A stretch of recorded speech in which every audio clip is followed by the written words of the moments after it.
Friends, actually vectors algebra ತಿಳಿಸೋಕ್ಕೆ ಅಂದರೆ ಅದ್ರ ಬಗ್ಗೆ ತಿಳ್ಕೋಕ್ಕಿಂತ ಮುಂಚೆ ಇಲ್ಲಿ ಸಣ್ಣದಾಗಿ ಒಂದು ಮಾಸ್ ಮತ್ತು ವೆಯ್ಟ್ ಬಗ್ಗೆ ನಾವು ತಿಳ್ಕೊಳ್ಳೋಣ. ಓಕೆ, ಮಾಸು ಮತ್ತು ವೆಯ್ಟ್ ಬಗ್ಗೆ ಆ್ಯಕ್ಚುಲಿ ತುಂಬ ಏನೋ ಪರಿಕಲ್ಪನೆ ಬೇರೆ ಬೇರೆ ಇದೆ. ಅದರ ಪೂರ್ಣ ಪರಿಕಲ್ಪನೆ ಏನಂತ ನಾವು ಅದ್ರ ಬಗ್ಗೆ ಅರ್ಥ ಮಾಡ್ಕೊಳ್ಳೋಣ. And actually here we discuss with mass and weight. Okay, what is mass? Actually what is mass? Mass is in ಕನ್ನಡದಲ್ಲಿ ಏನೋ ಹೇಳ್ತಾರೆ ಅಂದರೆ ದ್ರವ್ಯರಾಶಿ. ವಿಜ್ಞಾನದ ಭಾಷೆನೇ, ಬಟ್ ಇನ್ ಕನ್ನಡ ದ್ರವ್ಯರಾಶಿ ಅಂತ ಹೇಳ್ತೀವಿ. Okay, mass is the simply measurement of the matter, simply measurement of the amount of the matter in a body. ಅರ್ಥ ಆಯ್ತಲ್ವಾ?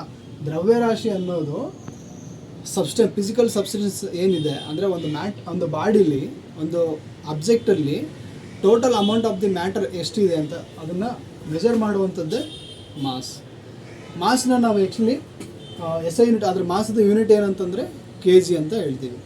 ಓಕೆ, ಮಾಸ್ದು ಫಾರ್ಮುಲಾ ಬಂದು m is equal to rho into v. In this rho is density and v is volume. ಅರ್ಥ ಆಯ್ತಲ್ವಾ? Mass ಅಂದರೆ simply measurement of the amount of the matter in a body ಅಷ್ಟೇ. But weight is differ from mass. Completely ವೇಟ್ಗೆ ಮತ್ತು ಮಾಸ್ಗೆ ತುಂಬ ವ್ಯತ್ಯಾಸ ಇದೆ. ವೇಟ್ ಅಂದರೆ ಏನು? ತೂಕ ಅಂದರೆ ಏನು? Weight is the measurement of the force. Weight is the measurement of the force acting on a mass due to acceleration due to gravity.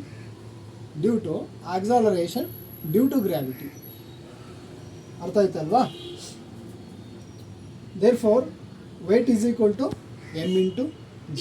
Its SI unit is kg meter per second square.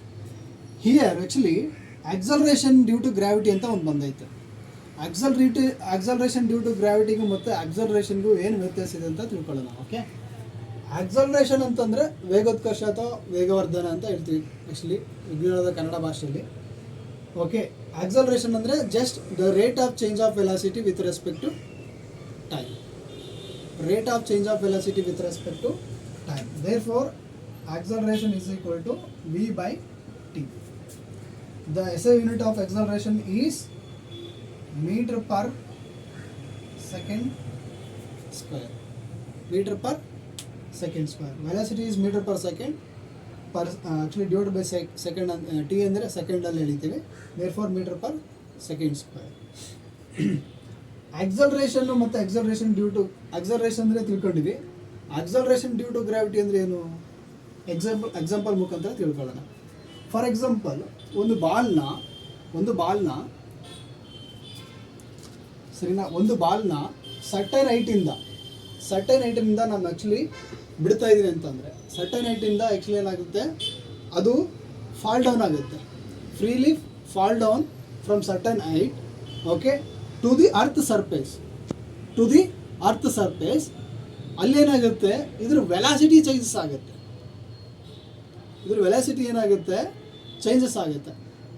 ನಾವು ಬಿಟ್ಟ ತಕ್ಷಣ ಇದ್ರ velocity ಏನಾಗುತ್ತೆ, 9.8 metre per second. Because acceleration actually the velocity acceleration due to ಗ್ರಾವಿಟಿದು ಏನೋ constant g is equal to 9.8 metre per second square. Therefore the acceleration ಅಂದರೆ ನಾನು ಬಿಟ್ಟ ತಕ್ಷಣ 1 ಸೆಕೆಂಡಲ್ಲಿ ಇದ್ರ ವೆಲಾಸಿಟಿ 9.8 ಮೀಟರ್ ಪರ್ ಸೆಕೆಂಡ್ ಇರುತ್ತೆ.